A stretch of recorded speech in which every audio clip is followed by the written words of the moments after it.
You want me to sign it? Yeah, I do.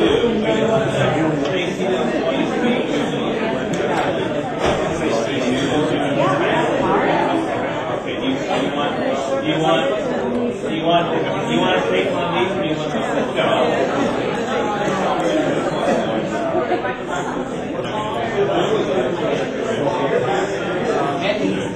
I have the case. I have to work the room. I haven't checked my files. Okay, we're on camera. This way I'm not allowed to worry about hanging up anybody.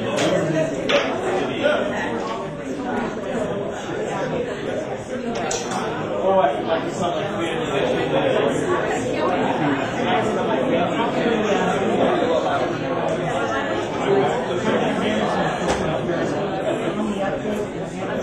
I think I do need some more about that Python for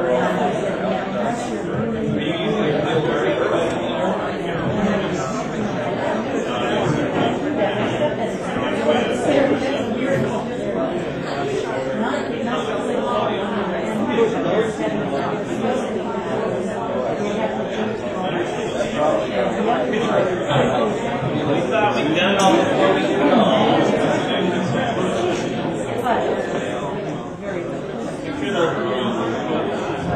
I'd like to see what on the outside. And then be interested.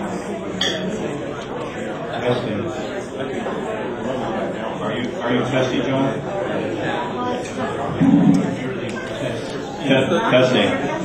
Testy.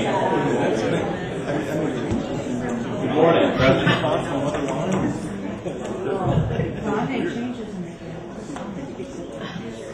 Welcome to our session, Cats and Dogs, or Librarians and IT working together. We're going to see, we're not working together as the case may be. We'll see how far the metaphor goes this morning. I'd like to introduce, first of all, myself. I'm Ken Hirsch from Duke University. And joining me this morning are some colleagues, some dressed casually, some not. Thanks, Ken. Phil Ball and Katie Kerr of Pepperdine. Pepperdine, pardon. I always make that notice for how long. That short eye, Battle of the Network Stars years ago. John Jorgensen and Tom Ryan from Rutgers Camden. And we all have some different perspectives on things, but I think overall, we feel that there's a place for all the players at the table of delivering information services at law schools. Each of us, in turn, will be giving you a description of how we've done things at our own schools, and we will be showing you, or at least briefly talking about, since there are 5 of us within the hour, things that seem to work well and things that don't. Chapel Hill, Ken? Where did that sneak Phil?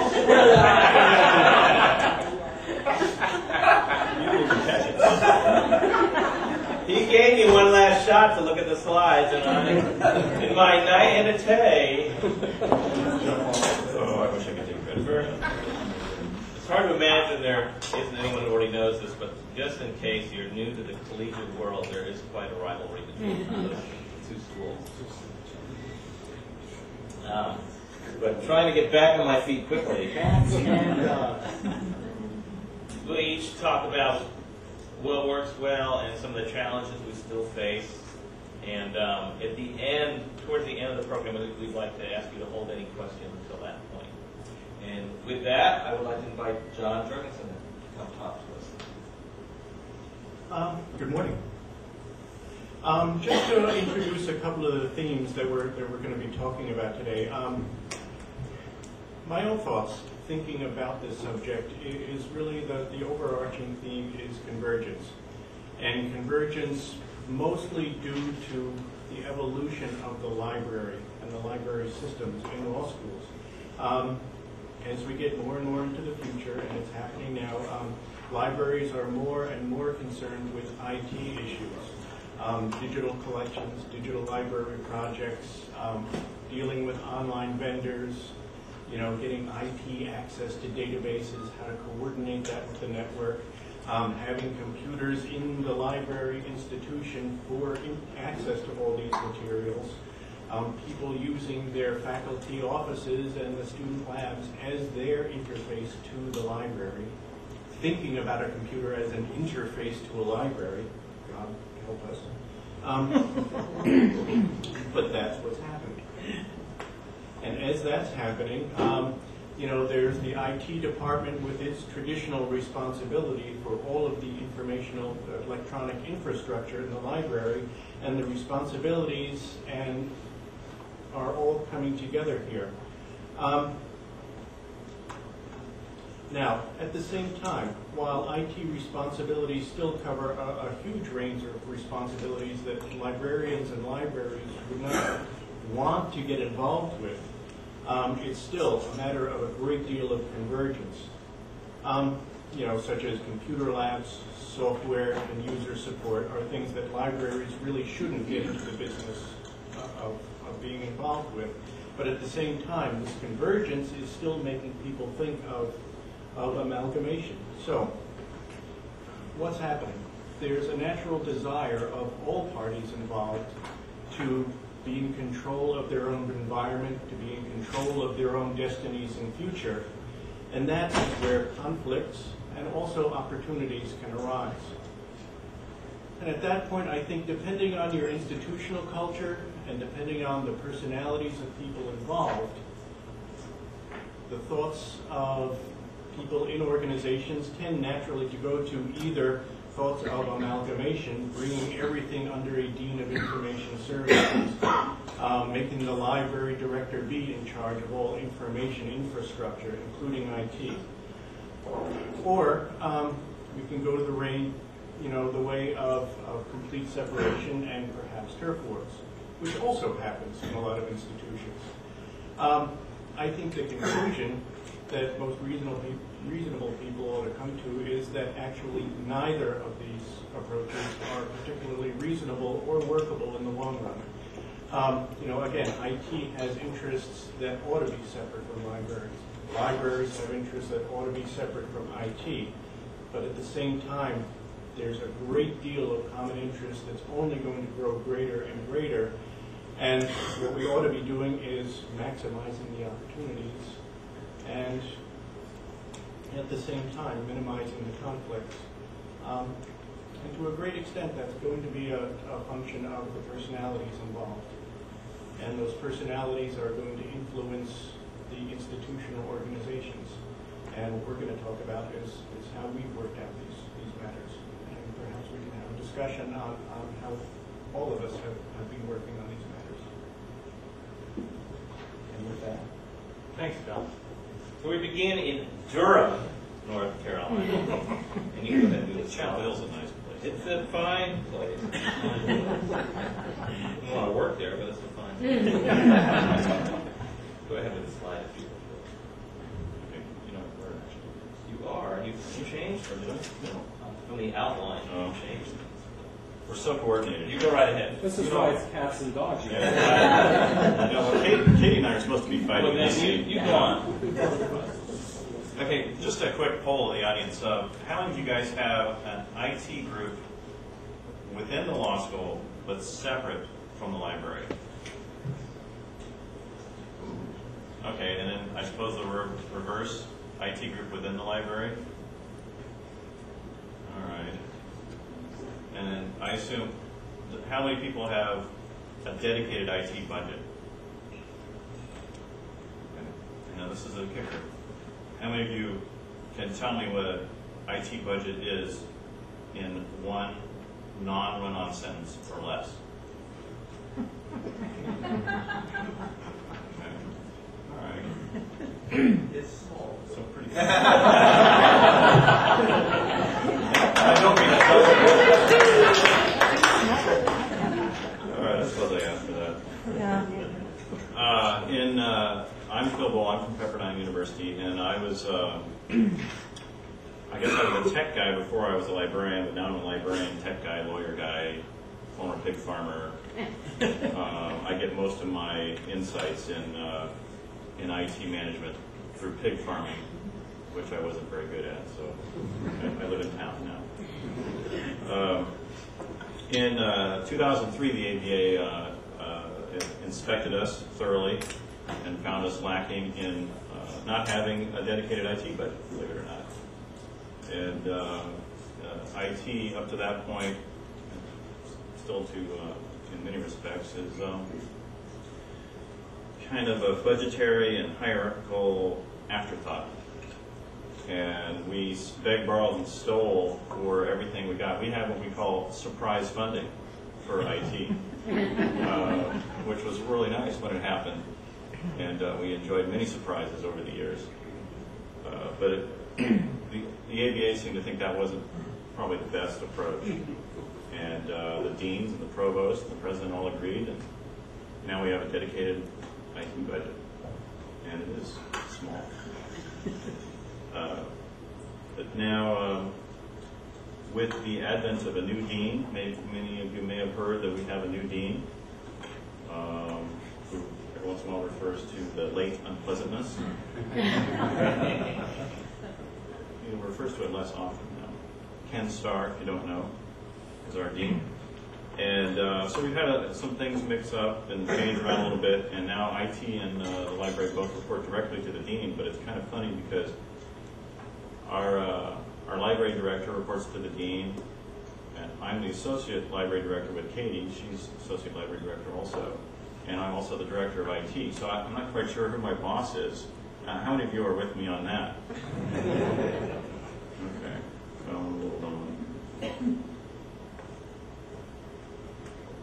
In this competitive nature of trying to budget money with surprise funding or without surprise funding, if you get $60,000, somebody else doesn't get $60,000. If you get $10,000, somebody else doesn't get $10,000. So, you know, I want to be a good guy. I want to get along with the crowd. I got to get along with Katie. Her office is right next door to mine.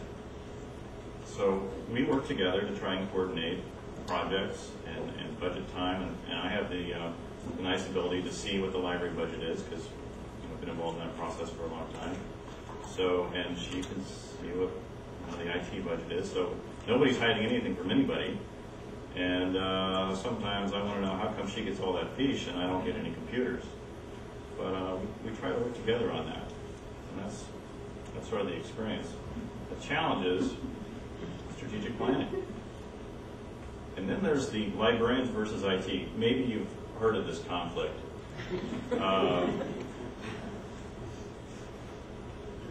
You ever notice that libraries sit around all the time? They don't seem to do anything.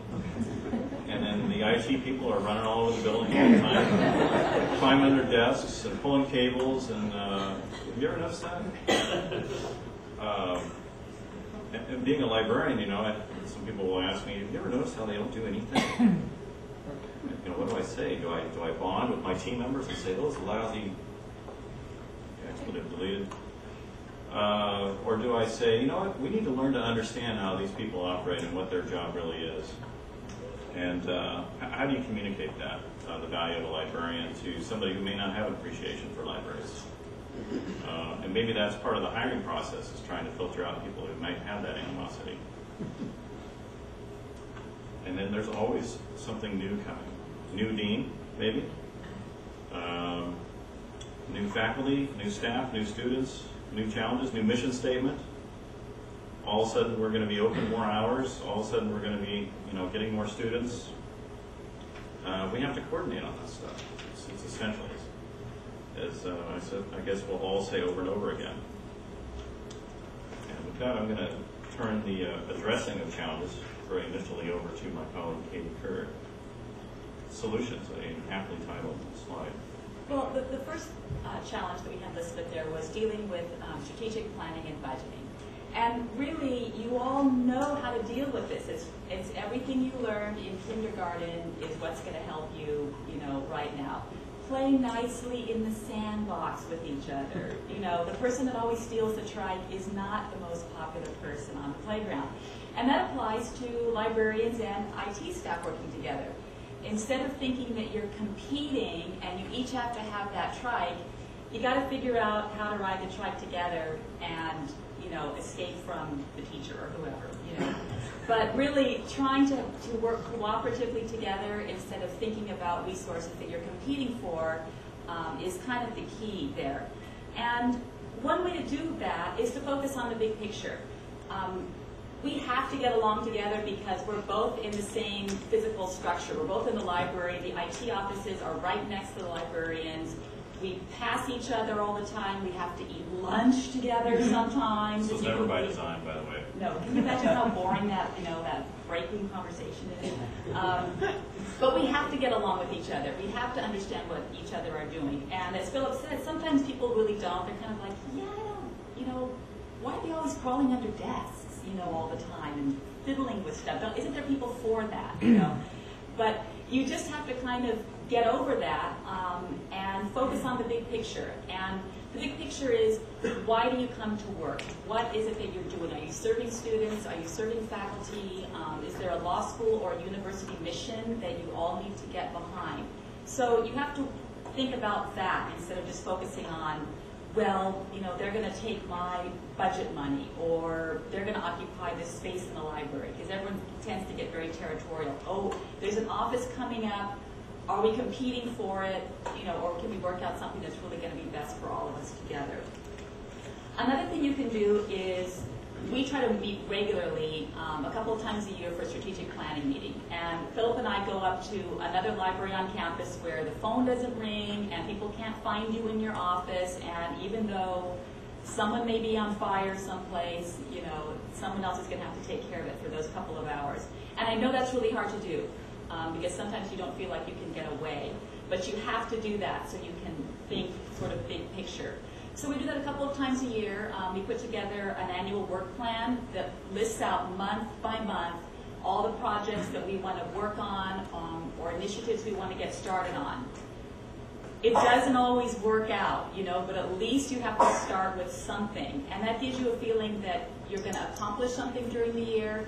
You can look back and see that you actually have. There's a little bit more of a time challenge, but I'm going to talk about that a little bit later. And so the last item, Philip. I'm in charge of popcorn. I don't know if any of you have similar duties. We don't send popcorn, we actually deliver popcorn to campus groups all over the university to maintain our relationships with the university IT departments, with the university mail service. I still hand deliver everything. I don't trust the mail guys, but we still give them popcorn. This isn't being broadcast, is it? You know, all the different departments around the university, just to build those relationships, and most importantly to the other libraries at the university as well. And that seems to work out well. After about 10 years, they started to break a little bit of the ice, and now we nod to each other when we see each other. Anyway, on to the next set of solutions here, and I hope you're paying attention to the illustrations because they're key to this presentation. Under educating staff, within the context of the annual plan, we have to work together on some projects, and some of these bullet points sort of blur together. In cross-pollinating educating staff, we have a project that some of my staff may, in the crowd, may kind of eyes wide open because we actually haven't started this, but a CMS, not a CMS. A DMS? PMS. CMR. CMR, is that what it is? Content, customer, CRM. CRM. A CRM of faculty. Know your faculty. And we sort of have an informal way of sharing information about different faculty. You know, so-and-so is never going to change. Don't give them a new computer. Don't give them anything new. You have to know this. You don't hire new people and send them up there to talk to Professor McDermott and just see what happens. How did it go? You okay?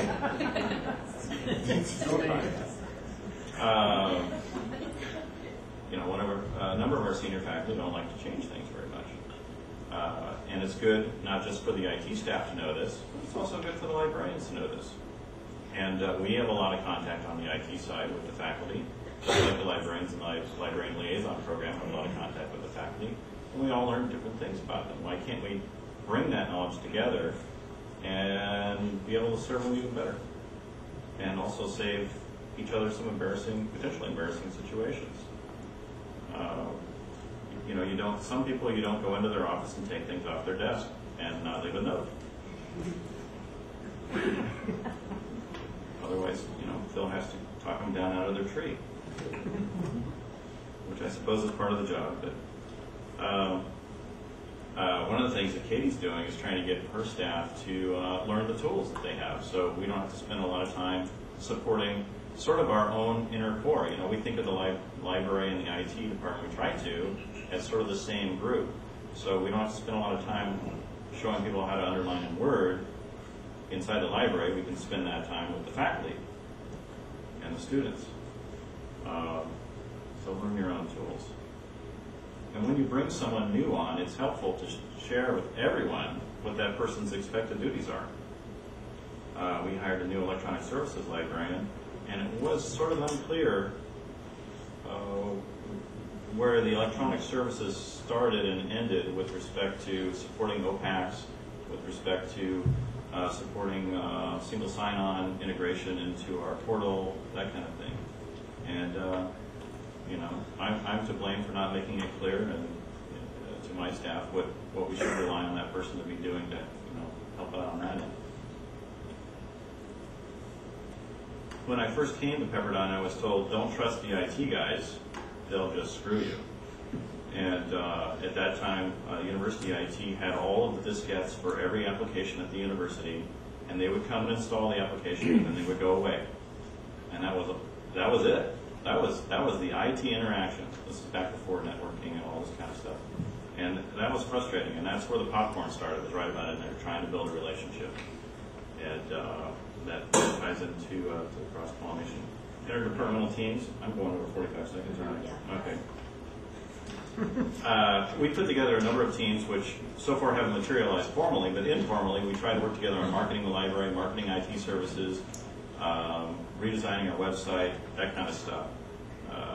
A mix-up between IT and librarians to sort out some of these challenges. Retreats, I think everybody knows what a retreat is. Put people together in an informal circumstance and see what happens. And you may have a positive cat-dog experience, and you may not. And hopefully that'll build friendships. We have birthday lunches. We have, Katie calls it food for no reason, a dessert for no reason. A little announcement goes out around 3 o'clock on Friday. Dessert for no reason at 3:30. Show up, be happy. Just little fun things like that. Katie? And the last one, just realize there's always something new coming, and don't be afraid of that. It isn't always easy. Just last week, I was informed that I had to come up with an extra $6,000 right at the end of the fiscal year because we were going to share a server. Well, that's great. I wish we could have talked about sharing that earlier in the year when I could have moved some money around. But I know these things happen at the end of the year, so when it's time to move the money a little bit earlier... She owes me $30,000 by the way. That's beside the story. You have to kind of pad your budget and realize that there's going to be things that come up at the last minute. So that shouldn't always be a surprise. You have to kind of think strategically about that. Don't be afraid to reprioritize. I said we put our annual work plan together, but that always gets hosed, around... We start in July for the next year, and around October, you got to completely scribble everything out and start over again. But at least it keeps you on track. Don't get set in stone and thinking that I'm going to get this done because this was my plan. The plan is adapt to change, and you've got to just keep focused on where your law school's heading and where your university's heading.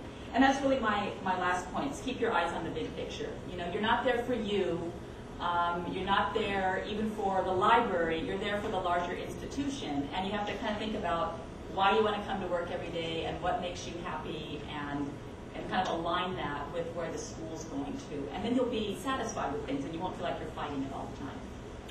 And one of the tough things about keeping your eye on the big picture is making choices that don't necessarily go the way you would really like to go, but you know is the best thing for your institution, for your, for your relationship also with the other departments. And that's a bit of a challenge. I think that's one of the harder things to do. But we are approaching nirvana, and we may never reach nirvana, but at least we're working toward it. I hope in good faith in many respects, if not most respects. And I think we have a staff who likes and respects each other, and very proud of that. I think we worked hard to make that happen. And one thing, when we go over our plans, we try really hard to stick with the mission of both the university and the law school, and try and keep that in the focus.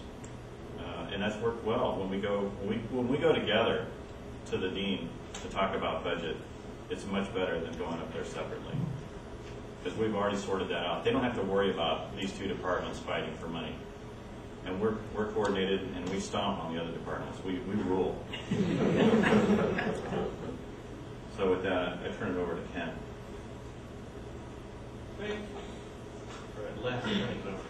Sorry about that. Go ahead and fill in the organization chart if you would. At Duke Law School, we created the Computing Services Department about 11 years ago, and 4 years ago added an Ed Tech department. And this is what our current organizational chart looks like. And we three departments: Ed Tech, the library, and Computing Services report to the Senior Associate Dean for Information Services. And in fact, 3 years ago, we adopted that name. Information Services is the all-encompassing name for all three departments. Go ahead and do it. Now, you don't have, that's right, you're using a different copy for the work document. Fill it all in. That's fine right there. That's just a quick history, and we basically grew from a library to a library and a computing services department to a library and computing services department in Ed Tech. And the idea all along has been that all of us are pretty much aiming at the same general mission, and we do in fact have an overriding mission statement now. And that is, of course, as Phil said, to serve our constituents. Beyond the formal mission statement, I have an informal mission statement that I tell people when they ask us what it is our department does. Some people think we do word processing support, some people think we run the network. And they're all right, but when they ask me what it is we're supposed to do, our job is, I tell them our job is to make it easier for you to do your job. Oh. Keep going. Let's just leave this. This one we'll stick to. Key, I think, to our success, and I do think we are as successful as anyone else, if I can put it that way, because we do all have our problems. Anything I say wrong, we have enough Duke people in the audience who can jump up and say, no, he's totally off his rocker. We do have a very strong working group, including right at the top with the LITM, which stands for the Legal Information Team Managers, and that consists of the Associate Dean, the Deputy Director of the Library, myself, and Wayne Miller, our Ed Tech Director, and our Head of Public Service in the library, because that's a focal point of user interaction. And we meet weekly, and we go over whatever needs to be going, which can include things as strategic as the strategic plan itself, and it can include things as non-strategic as the staff Christmas party. But it all has to go together to keep staff working well, so that in turn the services are delivered to the end users. And as much as we spend time and money on the infrastructure, it is the people who deliver your services who make the difference whether or not your institution is living up to its mission. Occasionally we do have shared staff. For example, until recently there was a person who was working part-time in the library and part-time in educational technologies. She's now gone totally over to educational technologies. But it's a way, sharing staff is a way to, for the departments to have at least another point where they are interacting more closely, where you have one person who is seeing what the library needs, in particular in that case what the library is doing in respect to its web space, whereas the primary editing and management of the web space is being done by the Educational Technologies Department for most of the school and partly for the library. Again, interaction on course homepages. There's really no place where it's more evident, or in my opinion should be more evident, in a law school where all the information services departments have to interact is in curriculum support. I mean, what's the number one, at least stated feature and function of a law school is to educate tomorrow's lawyers. Yes, the faculty do need to conduct research, and they do conduct research, but as much of that is to promote themselves to tenure, that again supports the educational mission, which is to have law students who see that their faculty are leaders in their fields and want to come to your school and then are better able to develop a profession and seek their employment when they leave.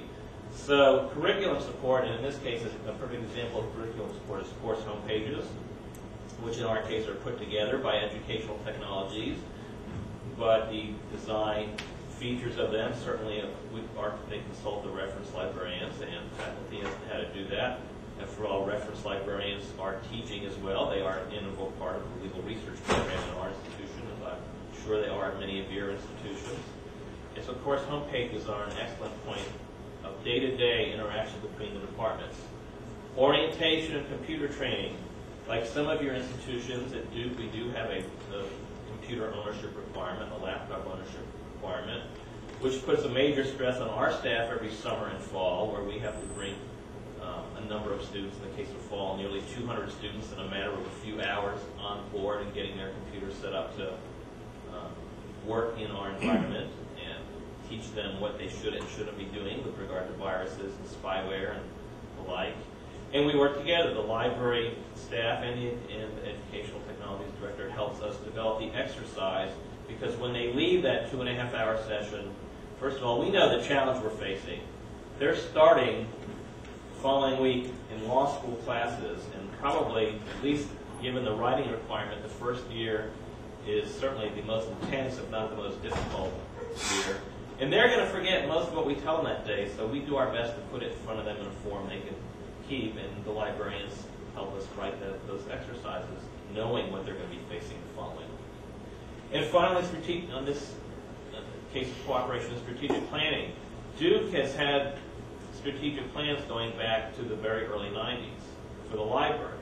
But until recently, the strategic plan did not include computing, and it actually couldn't have computed ed tech until recently, because as I said, that department was just formed 4 years ago. So the strategic plan we're in now involves all of our departments, and it's especially useful that each of us can remind the other of what hasn't been done this week, or what hasn't been done that you said you're going to do on the strategic plan. And not only can we sort of hold each other to the fire, but we also get to commiserate about why we haven't done a particular thing, and that makes life a little bit easier on each of us. Go ahead, if you would. Why do it this way? Well, I'm going to echo a lot of the things John said in his opening discussion. Factors that influence organizational structure are pretty much the people and the personalities that are already in place. Everyone comes to the table with a mindset. If you're lucky, that mindset is cooperation, advance the institution. If you're not lucky, it's turf building, and I'll do what I do, you do what you do. So let's hope that we're all lucky. The culture of the institution, and that means if you're part of a university, as most of us are, what's the overall university's look and feel as to how well people work together? Can you work with IT or the main campus library, or do you have to go strike out on your own? The demands, change in level of demands, change in types of demands. So demands come from everywhere. They come from, of course, the ABA accreditation. They come from our students. They come from faculty. They can change. I wrote an article recently in which very brief commentary in which I called the 365 by 24 by 7 work year, which to me is the current challenge. They can get us anywhere, and the question so much isn't can we turn off our phones and our pagers, but should we turn off our phones and our pagers?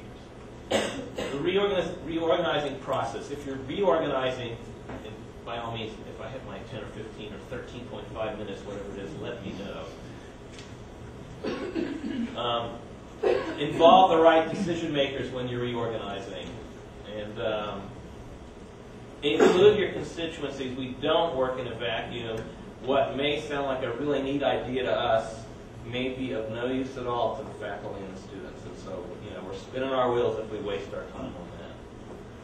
Any more slides from me? What does work well? Get expertise and capabilities, support staff, and support them on training that will help them in their present job, but try to anticipate what new things they might need in their job and help them get training in that. And those are just samples, learning technologies, web programming, and web design. I don't mean to limit it to that. Those are just recent examples. Who knows what people might need a year from now to be doing their job well, whether it be in IT or the library. Do focus on content, because a large part of what we do in an education environment is providing the way to deliver content. And that content used to be on the shelves. And a large part of it is still on the shelves, but a whole lot of it can come from anywhere in the world. And it can be in very non-physical form. So do focus on getting that content. Retaining control, at least at some level, is very useful, but it doesn't have to be, I get to control everything. Rather, I'm part of a group that gets to control what we're all doing, so that when we meet on Monday mornings, I can say, to my boss, this is really what will work best for us. When you go talk to the dean, try to present this as a united front on this issue. And if you've got common goals and a shared mission, which I certainly think we do, it makes getting that mission accomplished a lot easier. Remaining challenges, share staff duties again, the opportunities may arise for that. In the case of the library, one example we had was, should they be looking at areas of the website other than the library's own web pages where they can have greater influence or impact? How do we coordinate? And the key to coordination of ideas and skills is, what communication mechanisms do you have? We're now looking at setting up some cross-departmental ad hoc task force to see if that can add to what we already have in place. And training is always a challenge. Sometimes it works best in groups. With faculty, it's pretty much going to be one-on-one opportunities as you can make them. But all these things are the challenges we all face. And if you've got a team of working on it who can look at it from slightly different angles, it may help you do it better. Yes, indeed. Thank you.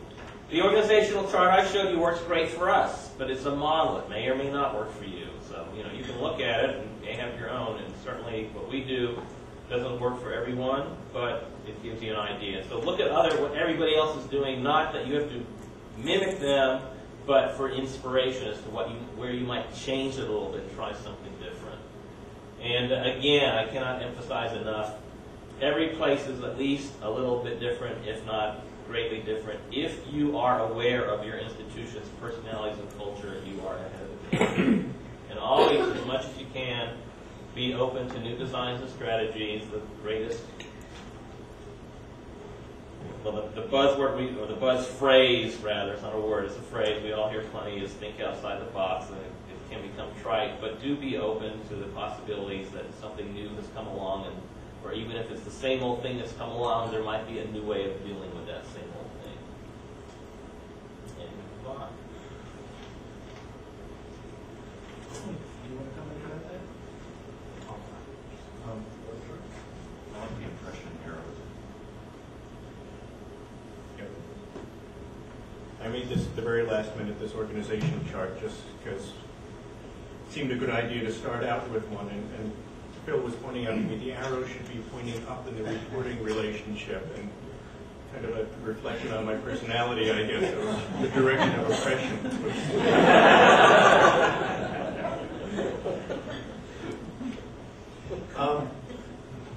Our organization at Rutgers is it's remained in the state that it's been in for quite a while, and it hasn't evolved in ways that it has at Duke and at Pepperdine. IT kind of developed as something that the Dean for Administration was just kind of naturally put in charge of, buying computers, maintaining those computers, and of course it has since expanded into what IT is now in a law school, but the reporting relationships have not. I think it's fairly self-explanatory except for the dashed line.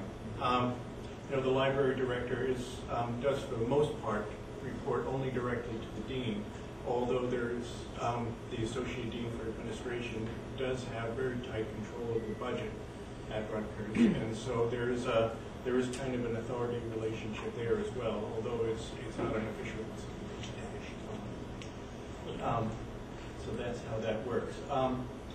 For current purposes, though, for this discussion, one of the important things that really impacts the way we work is the fact that there is no direct line between the library and the electronic services that the library is concerned with providing and the law school IT department. You know, it all goes directly from the dean, and that's the only official point of contact, and it's fairly attenuated. So if you want to go on to the next slide. So, Tom, if you want to talk about the... Well, actually, I could go back to that. If you hit P, go back to the, or go back to the previous. Backspace even, right? Okay. I just want to comment and say one thing, you know, being the only person on this panel that has never been, you know, associated with the library directly, is that, you know, nice to welcome you, Tom. Yes, I feel like they're all going to jump me when I move forward to talk. But, you know, what I wanted to say is that what I think is missing from this organization chart, and I don't want to move away from the title of our topic, is that I see, you know, I see my group, all of us working together to provide services for different business units. You know, whether it be admissions, career services, the clinical programs, the library. And so, you know, just last week before I came here, I had a big meeting with admissions talking about how we could work better together with admissions. And I think that's one, you know, facet that I don't want to lose track of, you know, in terms of, because I'm sitting here thinking, okay, everyone needs to work together, but everyone needs to realize that too, that, you know, at least that's the point I want to convey, is that we're not alone. You know, that it's not just, you know, let's the library and IT work together. It's, you know, let everyone work together to further the mission and the goals of the university. And I think that's something that's lost a lot, is when people look at, you know, the different structure, which when Ken was like, well, how many people report into the library? And how many people report directly to the dean? There's going to be debates on both sides of that forever. It's never going to be. But obviously, what I've seen happen now is this larger trend of the IT moving away from just reporting to the library, because, you know, on whether you like it or not, library is not the only user of technology. Everyone in the building uses technology, and everyone relies on technology. And as demanding as the library is, I have other departments that make them look, you know, pacified completely. We have departments that call us, you know, constantly, and are very powerful within our organizational structure, which is not illustrated here. In terms of pecking order, you know, there's other, and it's unfortunate. It's a way of the way that we have to do business, and so, you know, I just wanted to make sure that I don't know how many of you other are also dealing with that stress at the same time, is trying to, you know, at the same time, you know, pacify the relationships, you know, work together harmoniously, and at the same time do the same thing with every other department. So, sorry, anyone like, you know, if you want to comment on that, Charlie? No, you're absolutely right. You know, I think it's unfortunate that politics reigns supreme in our. Yeah, when you get two people, you get politics. We have one person, I think, who has politics all by himself. Ken's what side they okay, so yes, obviously, we're responsible for the network infrastructure. We're responsible for all of the computers, not just the, you know, and all of the applications, right? You know, we might not write them, but we're responsible. We're responsible to, you know, I don't know. One of the things that we've recently, you know, with Enron and everything else, there's been a slew of new federal legislation. Is anyone here subject to the GLBA? Is anybody? I know people in the back over there that work for Rutgers Newark that are subject to the GLBA. They might not know that. the Graham-Lay whatever act, I don't know if the acronym. Yeah, Graham-Lay, whatever. The federal government, decided they were going to get real mean towards banks, and everything else because of these things that were happening. And Rutgers fell under that because we are a direct lending institution. So now we have government oversight of the way we run IT. And the funniest thing is when the university comes and tells you, oh, by the way, here's 55 pages of these things you need to be doing now because the federal government says yes, and they're going to audit us on a periodic basis, and you need to keep all this documentation up to date and everything else, and there's no money. So now you have to do all this extra stuff that you were doing before, but maybe you weren't spending 3 days documenting it. It's like, okay, well, more work, no additional funds to help for that. And so it makes all of these responsibilities more important because now as you look at the way they're making people personally responsible, the university has come down, the council, university council, the central IT people, and have said, we need to know your cell phone number, we need to know where we can reach you 24 hours a day, we need to know who's going to be responsible, we need to have that chain of responsibility. That existed before, but now this concept of you are now becoming personally responsible for the integrity of your data on your network, and you're responsible for it.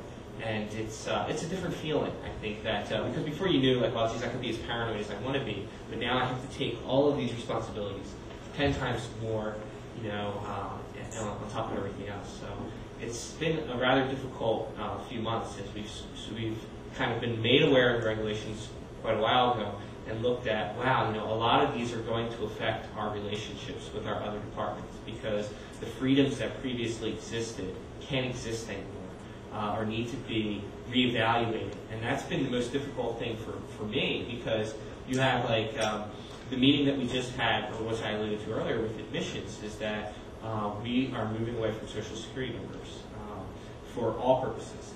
And it's a very large project for us. It's the reissuing of all faculty, staff, and student ID cards. It's rebuilding our card swipe network that we're using so you can buy stuff. It's changing our whole admissions process, what they call their pathways, from start to finish. It's a large undertaking, and it's going to require a significant amount of resources, staff resources, to do that. And it's like, wow, at the same time we're doing that, we're trying to work together with the law library, where we have career services who has their different types of information services offerings that they're providing as well at the same time as the library looks to provide more things. And so we have all these demanding, we have these large range of demanding uses of our time, and it's getting very frustrating for us because it's like at the same time we get to do things that we couldn't do before that we thought were best practices, but politically speaking we couldn't touch. And now we're politically told to do them, but now we're going to create these other side issues, additional workflows that are going to need to be done, and strains because we have to be within the confines of these new environments. So it's very difficult. And now John will talk. Okay. Yes. Sticking with it, but Tom is very busy. Yeah, Tom is very busy, and so nevertheless, we still have things we're doing. At the same time that the law school IT has all the things it's doing. The library has large and growing digital collections, a substantial web presence, scanning and image processing projects that are going on and growing. Along with that, we have the somewhat more traditional things, the OPAC with all the maintenance and nonsense that goes on with that, and growing issues with online subscriptions and outside electronic vendors to deal with. These are the elements of convergence that we have with law school IT. And how do we get along and put these things together? Again, as I showed with the brief organizational chart, there is no actual official direct contact between library electronic services and the IT group. The budgeting, planning, and priorities are officially set in a completely independent manner. which can create a great deal of conflict if it were not for cooperation. You know, and again, officially, it's nice to know. You know, officially, you know, Pepperdine and Duke seemed, at least on the surface, have a more cooperative-looking structure. I mean, as concerns the library and IT, and ours did not. But at the same time, there's so much room for cooperation. You know, we do all have telephones in our offices, as well as email and legs to walk to each other's offices. And we all do need to eat lunch on a fairly daily basis. And so, if we decide to get along with each other and the personalities work out, things can work out very nicely.